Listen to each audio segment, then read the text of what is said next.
Welcome to Mishna study. Myself, Mishnah Vav. Over here in Mishnah, I'm going to discuss three strategies of Rabban Gamliel, where he will see his posek like Bet Shammai. Right, so halacha is not going to be like Rabban Gamliel, rather like Bet Hillel. But these are certain things that Rabban Gamliel actually followed Bet Shammai in. What were they? Shlosha davarim Rabban Gamliel machmir k'divrei Bet Shammai. Em tomnim et hachamim yom tov Shabbat. Right, you can't go ahead and insulate.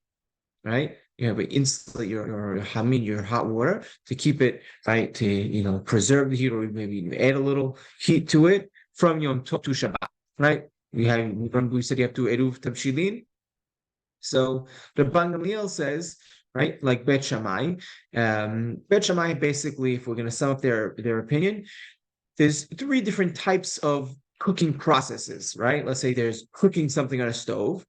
Right, then you also have baking, right, and then you have hatmana. Hatmana is insulating, right? So there are three separate types.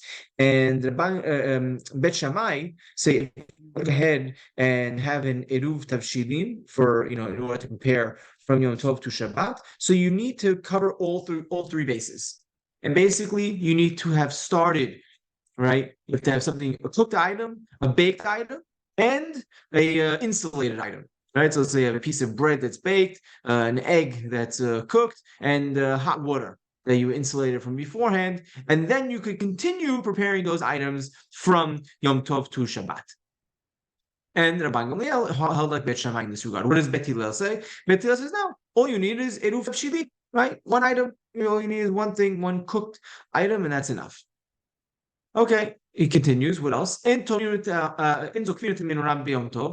go ahead and literally stand up or put together a menorah, right? A candelabra, it's a candelabrum. It's like a lamp, a chandelier type of thing that they would actually build from different pieces. So over here, because they actually built from pieces, Bet Shammai say that it looks like biniyah, right? It looks like you're building.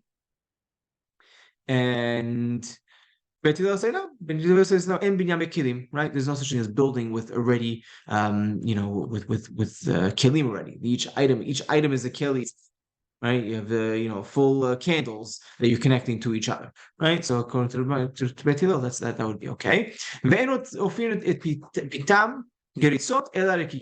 not allowed to go ahead and bake, right, the breads.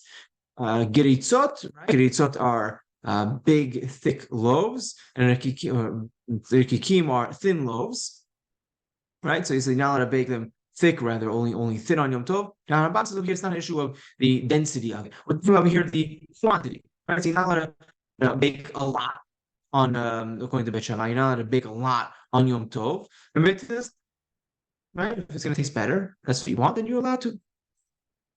Amar Rabban Gamliel, comes Rabban Gamliel, says, "Mimehem shel abad lo hayu ofim et pitam geritzot ela rikikim." Right, so Rabban Gamliel says that, I remember times of Dad, right? They would only bake their bread geritzot, rather the thin ones. So, what are we going to do for your father's household? They will machmir on themselves, but they will make when they will posek halacha, they will make for all of Am Yisrael. They will make like Bet Hillel.